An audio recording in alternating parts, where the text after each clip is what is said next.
Renaud, à bord de Châtillon, retrouve le sourire. Il n'est pas le propriétaire du rempart situé sous son jardin. Genre mieux, puisque si ça s'écroule, c'est pas moi qu'on viendra chercher devant un juge d'instruction. Hein, je le dis très nettement.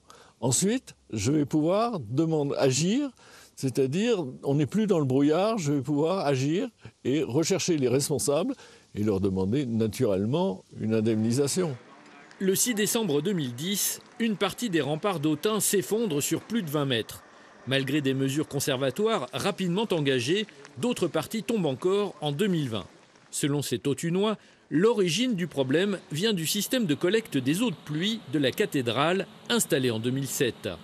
On a mis des chéneaux partout dans la cathédrale et tout converge ici. Donc le système d'évacuation des eaux qui faisait un tuyau de 30 cm de diamètre, qui passe chez moi d'ailleurs, ce système, au lieu d'évacuer ce qu'il a évacué pendant très longtemps, il se retrouve à évacuer 3, 4 ou 5 fois plus que ce qu'il est capable d'évacuer. Côté municipalité, on se désole aussi des 15 années de procédure, d'autant plus que le tribunal judiciaire de Lyon ne répond toujours pas à la question qui est finalement le propriétaire du rempart.